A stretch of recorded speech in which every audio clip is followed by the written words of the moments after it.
and suffered a unanimous decision defeat. Virgil Hill was unable to seize the day. Since the Tony fight, Roy Jones has dominated the 168 and 175-pound divisions. But the absence of big-name opponents and an infrequent fight schedule has hurt his image and respectability as one of boxing's pound-for-pound best. Tonight's fight could be the beginning of Jones's journey back to the spotlight. For Virgil Hill, the picture is even clearer. If he defeats Roy Jones, he will automatically achieve the superstar identity that has eluded him his entire career. Two fighters with conflicting goals. Only one can be successful. As the Romans would say, carpe diem, seize the day.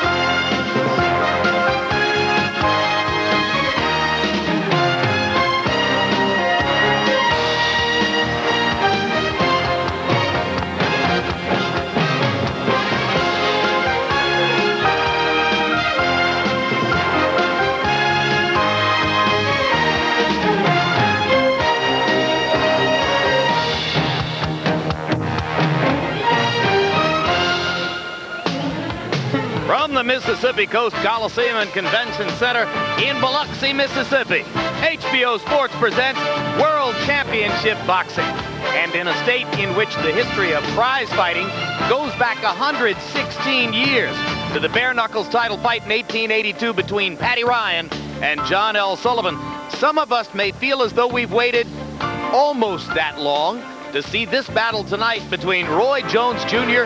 and Virgil Hill. A light heavyweight fight which has been talked about for years and will finally take place tonight under our watchful eyes. A gorgeous weekend on the Gulf Coast of Mississippi. If ever you wanted to see this part of the world, Biloxi, Gulfport, Bay St. Louis, maybe sneak over to Mobile or New Orleans, this would have been the weekend to do it. Spectacular weather and great excitement as quite probably the largest live fight crowd ever to see a prize fight in the state of Mississippi fills this arena tonight to see Roy Jones return to the ring and do his stuff just a couple hours drive from his home in Pensacola. And hello again, everybody. I'm Jim Lampley. Welcome you to this edition of HBO's World Championship Boxing, one that we've waited for quite some time because Roy Jones and Virgil Hill have been talked about as a likely light heavyweight matchup for 3 years or more. The fight finally takes place under unusual circumstances as Hill surrendered his version of the light heavyweight championship 10 months ago to Darius Michalczewski in Germany, and Roy Jones's governing body, despite his title belt, has identified him as a, quote, champion in recess, whatever that means. So there is no official title at stake tonight as the two best-known American light heavyweights get together face-to-face finally to see which one is the best. Working with me, as always, HBO boxing analyst Larry Merchant. And Larry, more has been made of Roy Jones's careful microscopic management of his career and his absence from ring activity in the last year and a half than anything he's done in the ring. To what do we owe the somewhat unexpected pleasure of his return to active fighting? El Nino, perhaps. The peace talks in Paris. Who truly knows with Roy Jones, who plays the role of the talented and tortured prima donna as well as he fights, which is very well indeed. To his credit, though, when the original fight scheduled for tonight, Whitaker versus Corte, was canceled, it was Roy Jones, who hadn't fought in 9 months and seemed to want to go on indefinitely without a fight while proclaiming himself the best fighter in the world. He rode to the rescue. But one recent Roy Jonesism, Jim, he had a scheduled luncheon with an important United States Senator, John McCain, who was holding hearings on how to better regulate boxing. Great boxing fan, Senator McCain. Roy never showed up, stood him up. Senator, we surely know how you feel. But when he shows up in the ring, Jim, and the spirit moves him, he's as good as it gets. And Virgil Hill, who's waded through a couple of promotional appearances for this fight without seeing Roy to his satisfaction, does expect to see him in the ring tonight. And working with us, of course, HBO boxing expert and heavyweight legend George Foreman.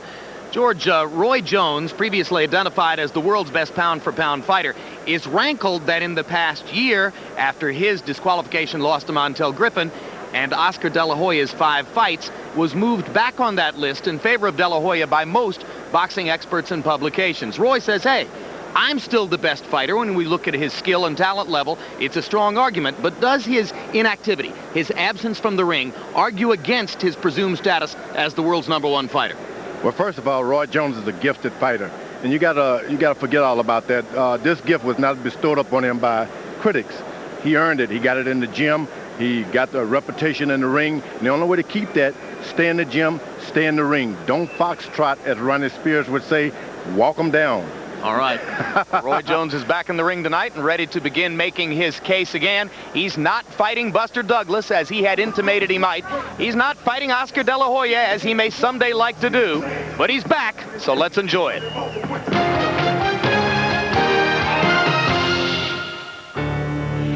He's still a young man, yet for 5 years already, he has been arguably the best fighter in the world pound for pound. But in the past year and a half, he's been in the ring just twice. And now many in the boxing world question his desire to compete.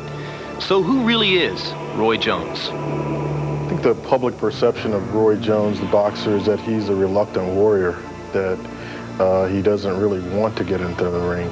Boxing is not what it used to be, and I don't really love it like I used to because it's not a fair sport. Pay me what I ask for, boom, you got to enter them fights you want. If you don't give Roy what he wants, they won't see Roy because it's not the public's fault. I mean, it's the people who pay Roy. The boxing world hasn't seen much of Roy Jones recently because, in his opinion, there's no one for him to fight. Since his domination of James Toney in 1994, Jones has been without an obvious rival to help drum up interest. In the 80s, Sugar Ray Leonard had Tommy Hearns, Roberto Duran, and Marvin Hagler. More recently, Oscar De La Hoya has had Julio Cesar Chavez and Pernell Whitaker, with Felix Trinidad and Ike Quartey yet to come. Jones has no big-name nemesis.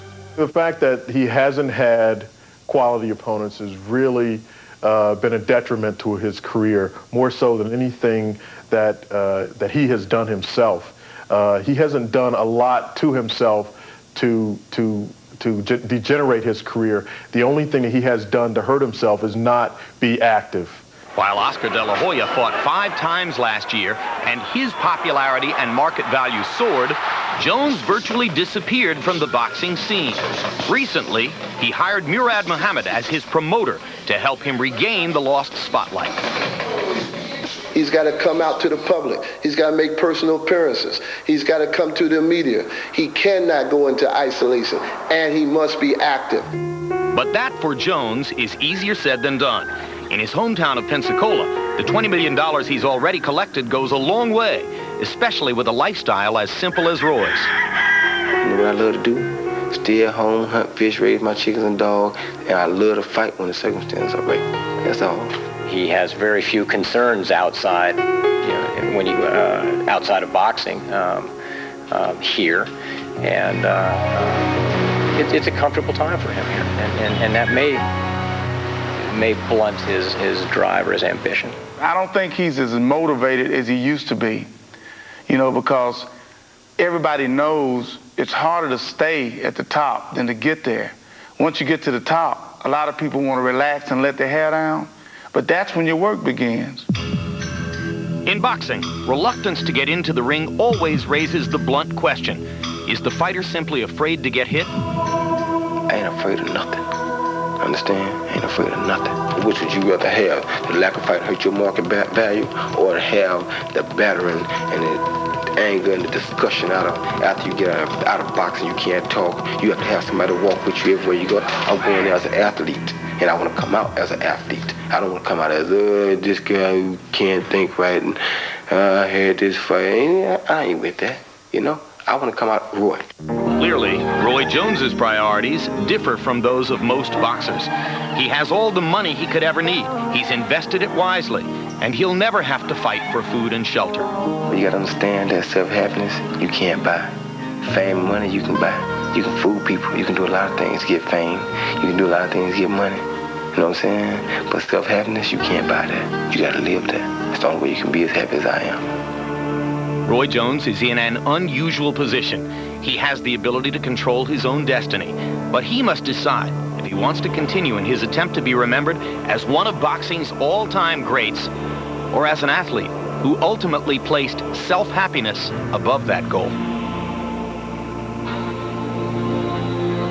And in just a few minutes, here live on the Gulf Coast of Mississippi, Jones will experience the self-happiness that goes with stepping into the ring against an opponent that the world has wanted him to fight for quite some time. Roy Jones against North Dakota's Virgil Hill.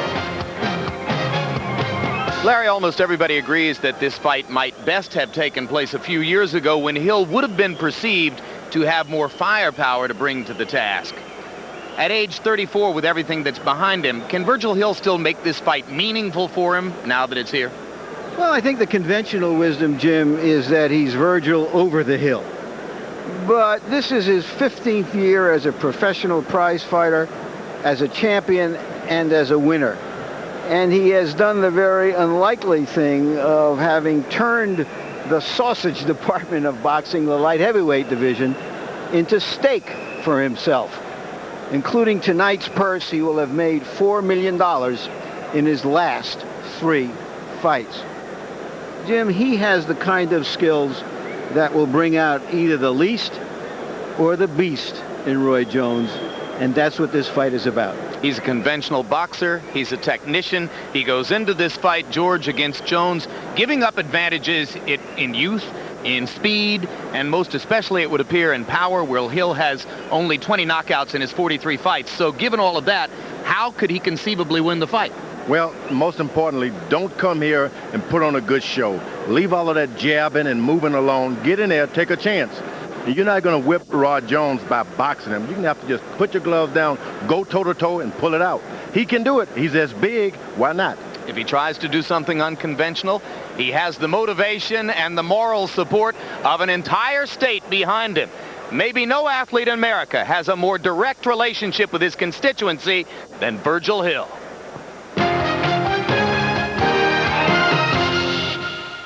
North Dakota, a prairie state dotted by closely knit small towns, understandably devoid of professional sport. It's been the lifelong home of Virgil Hill, who in a state without boxing tradition began dreaming at age 6 of becoming a professional prize fighter. The odds were long, but Hill somehow constructed his own grassroots. I've been fortunate enough to be around people that teachers and coaches, they said anything was possible. You know, all you had to do is believe in yourself, sacrifice, and anything can come true. He said, which was a sign of somebody that had a little bit of character and cared about North Dakota. And when he became the first of that famed Olympic team to win a world title, North Dakota showed how much it cared about Hill. From the late 80s through the mid-90s, the 175-pound fighter put his unheralded state on the map by introducing international boxing here. Virgil Hill is undefeated in 22 prize fights in his home state. They had people camping out days ahead of time. They were buying up tickets as fast as they could get them. Now here is the most popular man in North Dakota. You get goosebumps. I have a whole state, that follows me. 600,000 people in the whole state. I have a whole state when usually, most people just have, a city. North Dakota rises for Virgil Hill. There's people in North Dakota, believe it or not, right? You can walk down the street with a Virgil Hill t-shirt on and they'll invite you to dinner. The state's admiration mushroomed, and the new champ found support in the unlikeliest places. Virgil could come to my dry cleaners at any time of day and night where I could get it in excess of 160 degrees, and he could shake out and do a little workout and some shadow boxing and have the whole place to himself. And with North Dakota's devotion behind him, the inspired local hero built a record of 20 successful title defenses. Virgil attributes his 2 long and successful championship reigns to the deep-rooted values typical of his upbringing. I developed my hard work ethic and stuff from North Dakota, and loyalty. I'm extremely loyal. Those homespun principles, combined with old-fashioned boxing fundamentals, have helped make Virgil the game's most decorated light heavyweight. He's also North Dakota's most revered public figure. Yet the Prairie icon purposely stays humble by remembering the values of the community that nurtured him. He's always given acknowledgement to where he came from and the kind of people that helped mold him and shape his personality and his work ethic. The people make you. And that's why I've been able to go to North Dakota and stuff, because the people come. You know, they want me there. And so I like doing it. It's great. Tonight, Virgil Hill steps into a ring many miles away from home and finds himself again in the role of underdog, but shielded as always by the spirit and pride of North Dakota.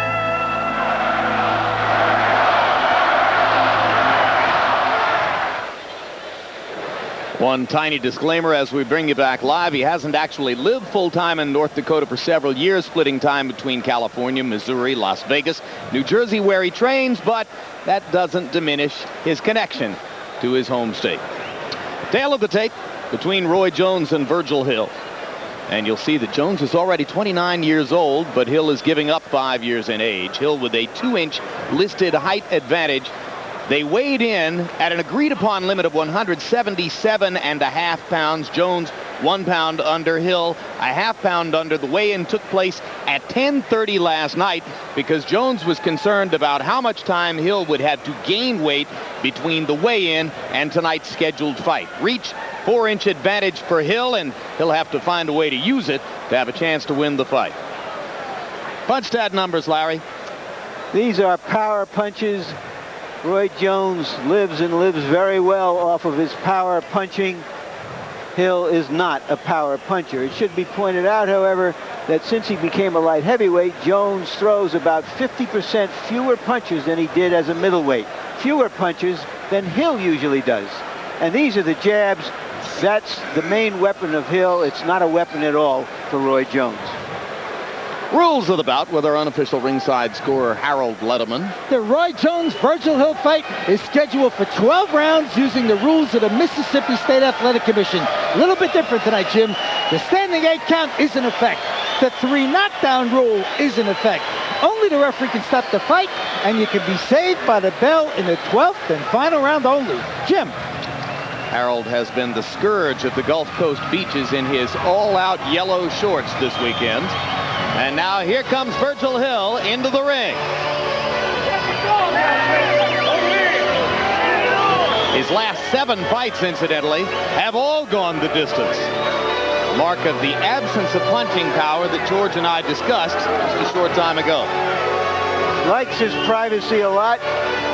And of course, if you want to be private, there's no better place to hide out than in the light heavyweight division. Third on the all-time list of successful title fight defenses, behind only Joe Louis and Julio Cesar Chavez. Imagine that. This man is number 3 all-time in the history of the sport for the number of times he successfully defended a title. Overall record for Virgil Hill, 43 wins, losses to Thomas Hearns and Darius Michalczewski, only 20 KOs. Twice he won light heavyweight championships of the world. More than half of his fights, title fights. We mentioned the first of the 1984 Olympic team to win a world title, and you saw the picture. Breland, Biggs, Meldrick Taylor, Pernell Whitaker. It was a star-studded team. Evander Holyfield as well. Roy doing his rap number. Hard to tell the lyrics, but I've read them and they all add up to I love me. Now Jones, you do your thing, and I do my thing. While I'm knocking them off the charts, you knocking them out the ring. The fat lady has fame. I guess I know it's over. We taking that ass out now. Ain't no looking over our shoulders. You was the myth of some Jones, not foot soldiers. What made you think that you could hang with these players from P-Cola? The biggest dog in the yard just started barking. No hummers, just 64 lakhs and Austin Martin. And absolutely none do we bar. Y'all can be the fans, and we'll just be your superstar. Yeah, that's right. Y'all can be the fans, and we'll just be the superstars. Annihilation of opposition is a must. We going to war with these hands, just us two. And all them things that you said. Y'all can be the fans, and we'll just be the superstar. Roy Jones, 35 wins. The one loss, the controversial disqualification against Montel Griffin in the 9th round last March. He avenged that with a first-round knockout of Griffin, one of 30 KOs on his record. We invite you to check out our boxing website at www.hbo.com/boxing. Check stats, score at home, be just like Harold Letterman, or chat with other fans. That's www.hbo.com/boxing, our boxing website. Now let's go to Michael Buffer for the official introductions. Ladies and gentlemen, welcome to Biloxi, Mississippi, courtesy of the Grand Casinos, where tonight, Murad Muhammad, M&M Sports Incorporated, Square Ring Incorporated, and Cedric Kushner Promotions, along with your undisputed, undefeated king of beers, Budweiser, this Bud's for you, present an evening of world-class professional boxing. 12 rounds in the light heavyweight division, sanctioned by the Mississippi State Athletic Commission, Chairman Billy Lyons, Chief Deputy Assistant Sal Toronto. The 3 physicians at ringside are Dr. Bob Middleton, Dr. Lance Barnes, and Dr. Todd Coulter. Timekeeper David Toronto, counting for the knockdown seconds, Denver Anderson. The scoring will be done on a 10-point must basis, and the 3 judges assigned are Elmo Adolph, C.D. Jenkins, and Paul Sita. And when the bell rings, the man in charge of the action, your referee, Fred Steinwander III. And now, for the thousands in attendance and the millions watching around the world, ladies and gentlemen, let's get ready to rumble!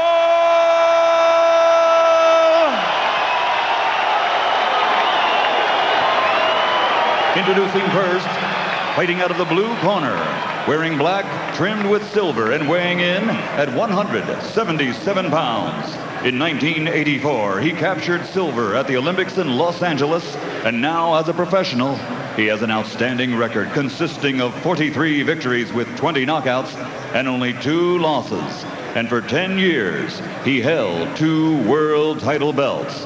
From Bismarck, North Dakota, here is the former 2-time light heavyweight champion of the world, Virgil Quicksilver Hill.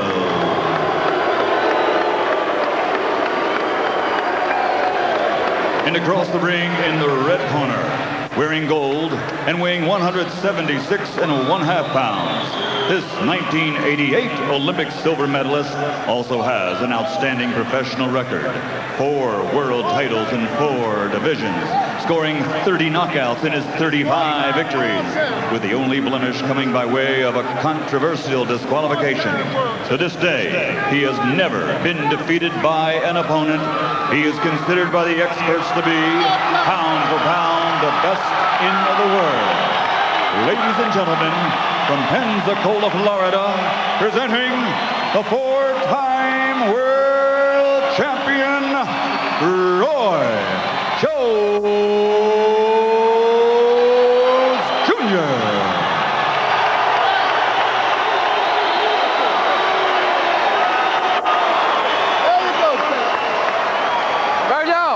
Virgil! Roy!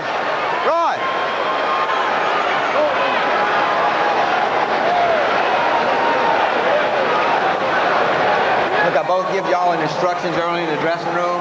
I want you to listen to my commands at all times. Protect yourselves at all times. Touch gloves, come out fighting. Good luck to both of y'all. All right. Are we going to have a Gulf War as advertised for this match, or are we going to get the Biloxi Blues?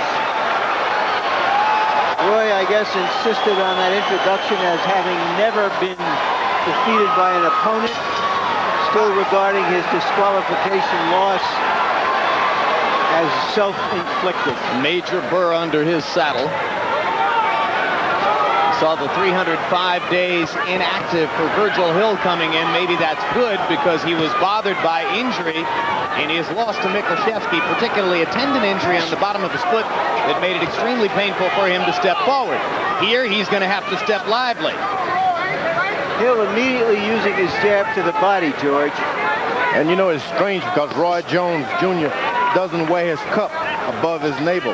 That's what you want to do, is get that cup up there so you can protect yourself as much as possible, as though he's not even afraid of body punching.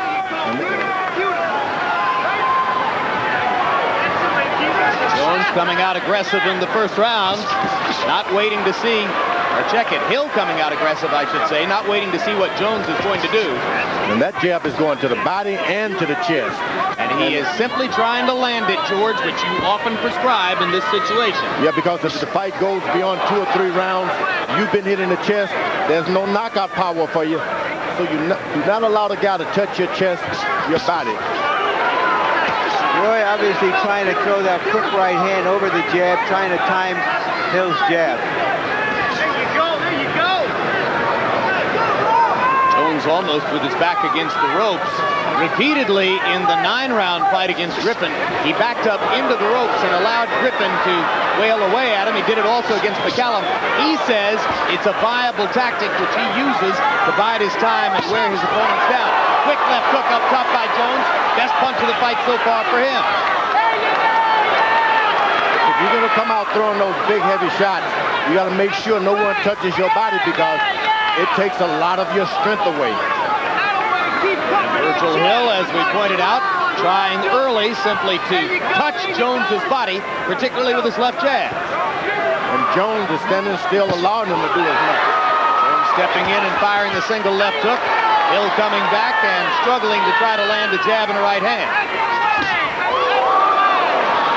Another quick left hand shot by Jones, and he lands a right over the top. Another right hand, and Jones is starting to get it going in the last minute of round number 1. This guy, Virgil Hill, has been hit by one of the best right-hand punchers in the business, Hitman Hearn. And he's able to withstand those heavy blows. There you go. Both fighters close to slipping as they exchange punches along the ropes. Jones has gotten his offense going in the last minute of the round, has landed several hard left and right hand shots. Hill has stuck to his knitting, trying to land his jab and work to the body throughout the round.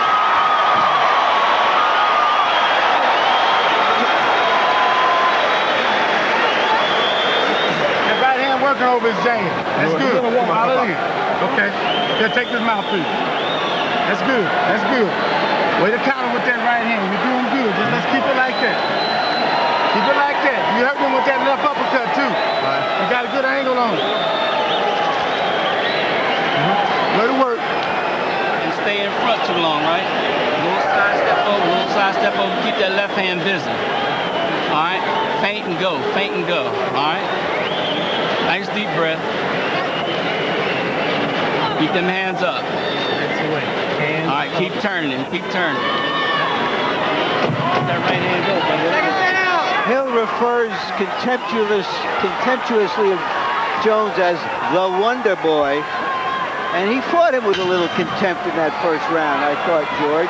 Yeah, every time Jones touched him with something, he'd go right back to the body. I think that's a lot of good skill there. You can keep your mind on your strategy. Hill landed 17 of 42 jabs in the first round. Almost all of those 17 connects to the body where he's been focusing his attack. You can see him coming out in round 2 with the same thing. Jones lands a right hand flush on the cheek up top. Jones only threw 37 punches in round 1. He likes to work in a staccato rhythm. Bunch of punches followed by a lull. Then another bunch of punches. And Hill is doing a good job. He boxes when Jones wants to stand still. When Jones standing still, he'll start moving forward. You fight him when he want to box, and you box him when he want to fight. Hill continually sticking that jab to the body, momentarily backing Jones up, then he steps away. And Jones often is not firing back. Jones choosing his occasions for stepping in with quick left hooks up top or the right hand lead.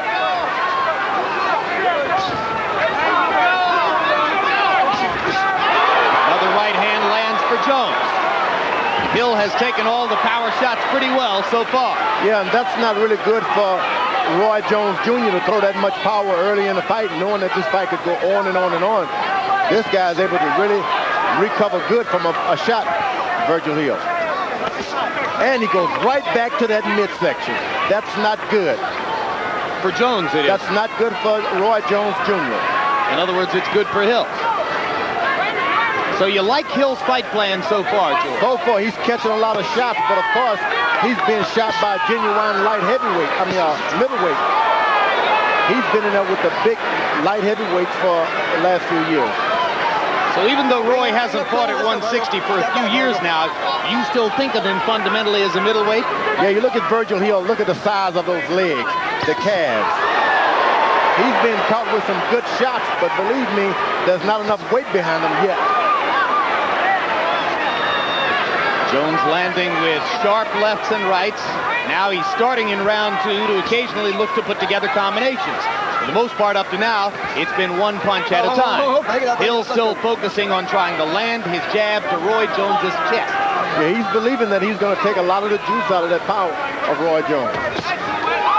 And he's taking the chances, as we said early on. You guys got to get out there and take a chance. Can't worry about the scars on your face. Can't worry about getting cut. This is your chance of a lifetime. Those leaping left hooks landing for Roy Jones. Hill doggedly sticking to the plan, keeping his left jab in Jones's chest. Now he comes back up top and backs Roy into the ropes. 2 rounds in the books.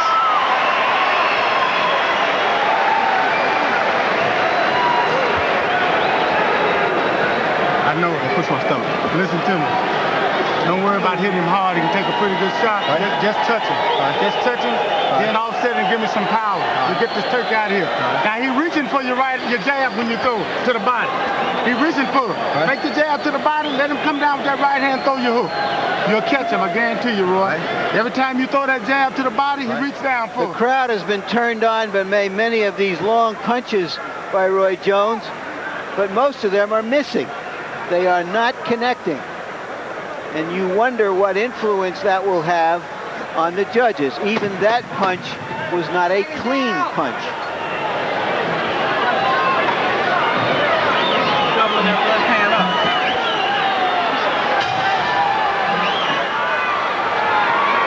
On stat numbers through 2 rounds, Jones has landed 34 of 68, 50% connect percentage, according to CompuBox observations. Virgil Hill, 35 out of 80, 44%. Harold Letterman gives each of the first 2 rounds to Roy Jones on his card. There you go, nice hook. And you heard Alton Merkerson suggesting to Jones that Hill is reaching for his jab, so if he fakes the jab to the body and comes upstairs with the left hook, he'll do some damage. Yeah, he can do some damage, but he's not going to get what Jones is accustomed to getting, knockdowns like that. He's going to have to touch him a little bit, just find the man so that you can get the big shot. Virgil Hill is very solid, keeps his footwork, bends his knee when he jabs, all of the things that's necessary to counteract all of this unorthodox stuff Jones is doing. You know, frequently we get the impression early in fights that Roy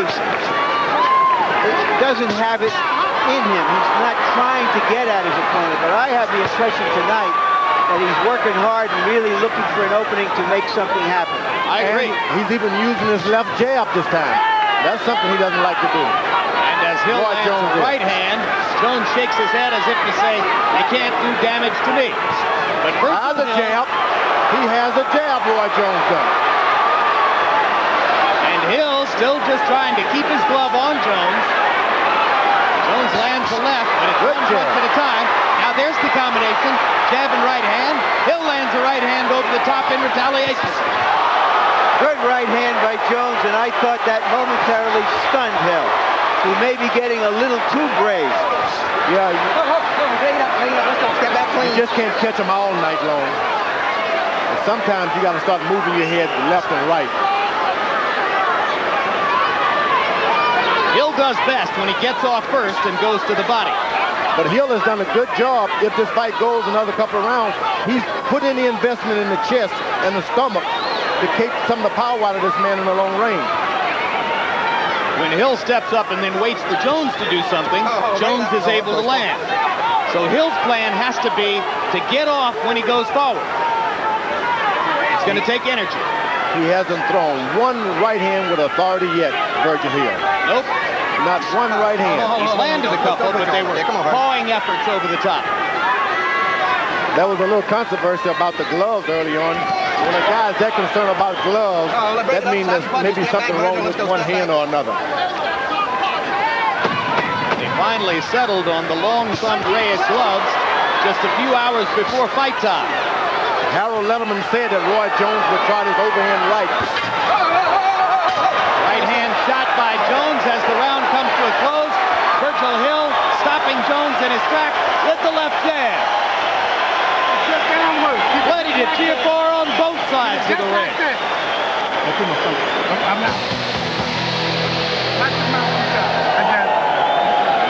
Okay, you don't warm down a little bit now. Look, you're hitting him with your jab. Keep using your jab. The 1-2 is working. Just stick to that. Just keep that shooting that 1-2. If you're hurting bad with your right hand, go ahead and follow up. Until the end, just give me the 1-2. Give me the 1-2. But you're dominating with the jab. You're hitting him with the jab now. You got him froze. He out of his fight plan. Stick with the jab and the 1-2. If you hit him with a 1-2 and he curl, go down and get your body real strong, okay? Okay, give me a little round. Jones's popular trainer, Alton Murkerson, saw his son, Ron, drafted out of Colorado in the 5th round by the New England Patriots last week. Inside linebacker. Here comes Hill to begin round 4 against Roy Jones. There you go.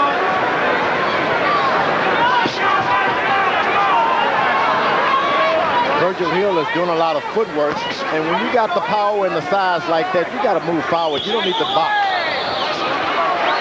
Harold Letterman, how do you have it scored through the first 3? Jim, I got it 3-0, 30-27, Roy Jones Jr. Jim, I got to tell you, it's the boxer against the puncher. And unless Freddie Steinwinder is hitting Virgil Hill, somebody's making Virgil Hill's eyes swell up. I'm telling you, Roy Jones is not missing him with that right hand. He's whacking him with it. He constantly throws a right hand lead that lands on the left side of Virgil Hill's head, and it's hurting Virgil Hill. No question. Virgil Hill is popping a jab, but just like Foreman said, he doesn't throw a right hand behind it. So far, it's Jones's power over Hill's jab. Whoa! Right to the body, down. Unheard of. Unheard of. Only the 3rd time Hill's ever been down. He's holding the kidney area on the right side. And Steinwinder the fight. First time Virgil Hill's ever been knocked out. Roy Jones did it with a right hand to the body. I've seen it all. That's one of the few hard body shots I can recall Roy Jones ever throwing, much less ending a fight with. Unheard of. Normally not a body puncher. Didn't he knock out Glenn Wolfe with a body shot as well? Long time ago back in Vegas? Well, I said one of the few. But he never has done it against a world-class opponent that I can recall. This is a world-class opponent being knocked out by a body shot. This is one heck of a body shot. I mean, this was a perfect, clean shot to the right of the rib cage, and here's another look. Larry, tell us about this, please. Well, it was just a sudden shot underneath the jab instead of over the jab. Through the first 3 rounds, Virgil Hill had been seeing Roy throw the punch, throw the right hand over the jab. This time he elected to throw it under the jab and just caught him in a very vulnerable spot. What does it feel like, George? What does it feel like when you get hit there? Boy, I tell you, there's nothing like it because it actually paralyzes your body for the second.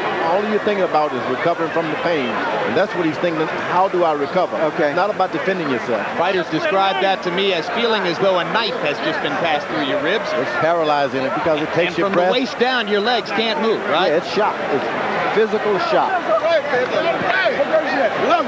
So a lightning knockout on the 4th round for Roy Jones. 1 punch knockout on a body punch.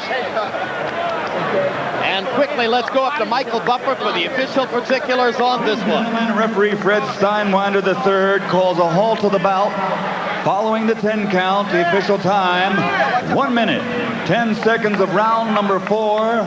The winner by knockout victory from Pensacola, Florida, he is Roy Jones Jr. A significant campaign stop in Roy Jones's bid to be seen as the best pound-for-pound fighter in the world. He knocks out an excellent, well-conditioned opponent, Virgil Hill, with a body shot in the 4th round. And George Foreman, that in the eyes of some is going to bolt him back to the top of the heap. I tell you, as I said, Ronnie Spears said, you can't foxtrot. He was flat-footed and he hurt this guy. Final punch stat numbers. CompuBox observations show Roy Jones landing 34 of 69 power punches. That's pretty much his norm. He lands more than half of his power punches. And Virgil Hill only threw 30, landing only 11. And you saw those right hands, which were not heavy blows. Jabs, you know, and of course this is window dressing for Jones, who doesn't normally use the stick that much, but went to it in the 3rd and 4th rounds tonight when trainer Alton Merkerson asked him to do so. So he built his stats up on the jab, landing an uncharacteristically high 49%. Virgil Hill was doing what he wanted with his jab for the first 3 rounds. He couldn't keep Jones away from him when it mattered most in the 4th. Let's go to Larry Merchant with the winner. All right, and the winner is Roy Jones. Congratulations, Roy. Frequently we've seen in your fights that if you don't hurt the guy in the 1st round, you look to settle down, get him when you can. But it seemed you were much more intense from the start till that dramatic finish tonight. Haven't fought. Well, first of all, I take time out to thank God for giving me the strength, the wisdom to help around me, supply me with the people and the utilities to do what I do. But what it was I haven't fought in a while. You know, I've been a little rusty, haven't been doing things. So I want to get myself into the groove of it. But I know that I'm too powerful for Virgil Hill. I was much too strong. I'm a big puncher. So I figured, why waste time boxing? If I box, that's what he wants to do. Don't box him. Let's go get him. Okay, now we want to talk to you about the punch that ended. You're not noted as a body puncher, but throughout the fight, it seemed you were throwing right hands over his jab. At that occasion, it was under it. So let's take a look at a replay of what happened there, and you describe it. Was it a kidney punch? I don't know what it is. That's a good body shot there. It's right on the side. I mean, it could be called whatever, kidney punch or whatever, but when I go up on this jab and throw my punches, I can't sit there and guide it. I mean, I don't care what he called it. In boxing, we have to take those. I get hit with them all the time. In fact, I get hit further back than that. That's a legal shot to me because that's under. No, it is a legal shot. Nobody is claiming otherwise. Okay. But were you conscious of the fact that you had been throwing right hands over his jab and that he was opening up for that underneath? Very much so. That's why that's the first right body shot I threw the whole fight, because I wanted to get him used to jabbing and stuff. I knew he was going to keep jabbing. I was trying to hit him over the top, but I said, since I can't go over the top, let's go underneath, baby. Up until that point, were you surprised that he was as aggressive behind his jab as he was? No, because that's basically his best punch is his jab. I knew he had a good jab. I knew his jab would cause some problems early because Virgil Hill has been noted his entire career for a jab. He's a boxer. So when you fight, the whole thing is you fight a boxer and you box a fighter. He's a boxer, so I had to fight him. I don't go into out jab. I go in to beat him. Normally, when you go into a ring with a guy like this, you're content to let the pace play out, as I observed before. Were you looking for some dramatic statement because you are very jealous of your reputation, which people were tending to forget because you had been away from the ring for so long? No, it's just that I haven't fought in a while, and I think some people probably thought that, well, he's probably slacking now, and we probably can beat him, so let's try him. I wanted to fight Virgil long ago, as you know, but the fight never materialized, so I said, you know what, I'm going to go out here tonight. I'm not going to box Virgil because he's a boxer. I'm going to go ahead and fight him and get the fight over with. Just one more question about that body punch, because it was so devastating, and it's so seldom that we see a one-punch body punch knockout.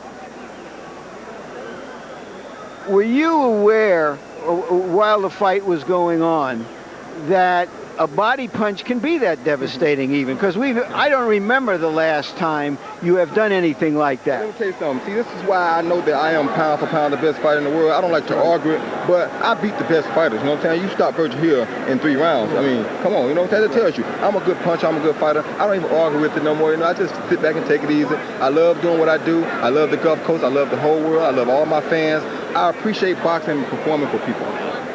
And I'm a Some people, including your own trainer, have questioned whether you still have the passion to be the best and to do what you do. Are you saying now that after a fight like this against a world-class opponent that you feel that great feeling you had when you were younger in the ring? No, I don't have that feeling still. I mean, it's hard to get that feeling, especially when you're at home training. You got a lot of distractions.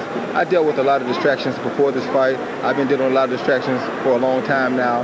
And, you know, if I'm happy, if the situation is right for me, then I can get that feeling back. Right now, that situation is not really the best, so I'm just doing what I got to do to get by. Who do you think you're going to fight next, Roy? I don't know. Whoever HBO decides they want me to fight, if they come get with me, Murad, whoever, Fred 11, Stanley 11, all of us are still together. Get with us, let us know what they want to do. I'm always interested in performing for people. You know, I'm a good fighter. I enjoy what I do. I thank God for giving me the talent to do what I do. I love to fight. I just want the conditions to be right for Roy Jones Jr. because after boxing, Roy Jones Jr. does have a life to live still. So I want my situation the best for me, and I can do what I got to do. Thank you very much, Roy. You know, Roy often talks about his humble, quiet life on the farm outside of Pensacola, but coming into this fight, he insisted on a Rolls Royce from the backers of the fight. That was a Rolls Royce of a body punch. Jim? All right, Larry, and for the last totally academic observation, all three judges had Jones with a shutout, winning each of the first 3 rounds up to the point of the knockout.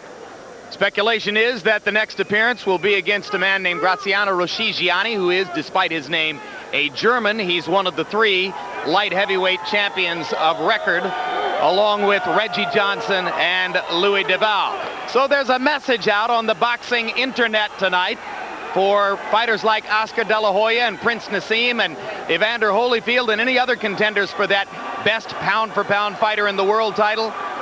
He's back. Roy Jones with another thunderous knockout. We'll have a final word on what happened here in the ring in just a moment. Now let's look ahead to some upcoming programs on HBO.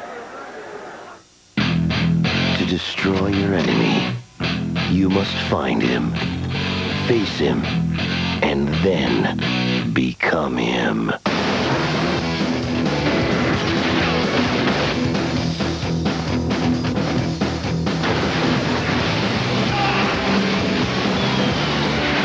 Nicolas Cage. This is between us. John Travolta. Face Off. Saturday, May 2nd.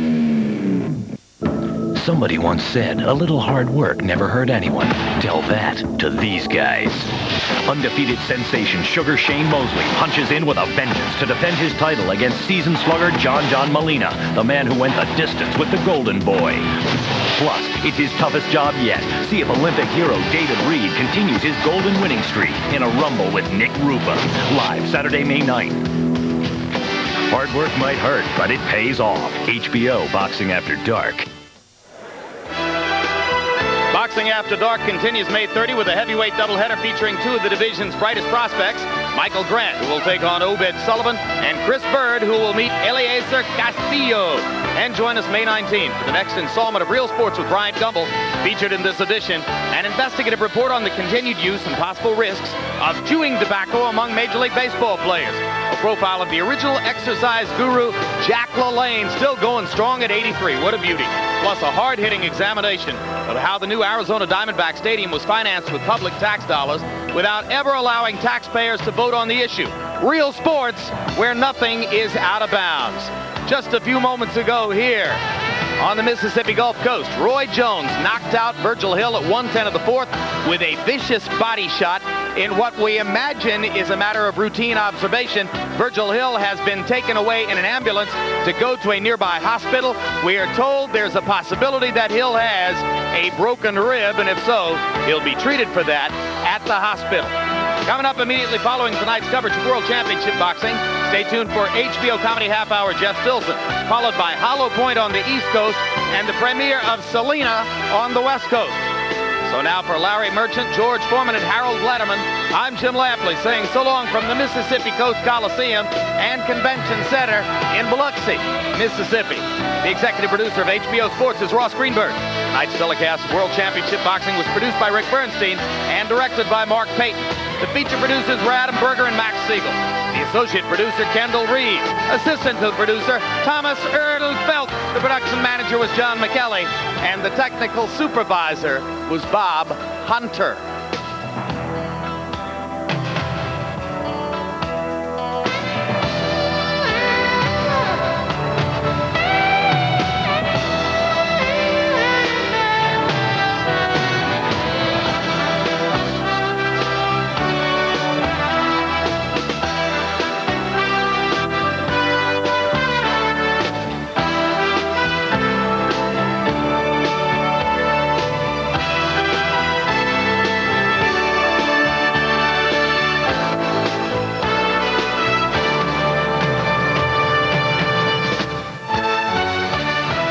This has been a presentation of HBO Sports, the network of champions.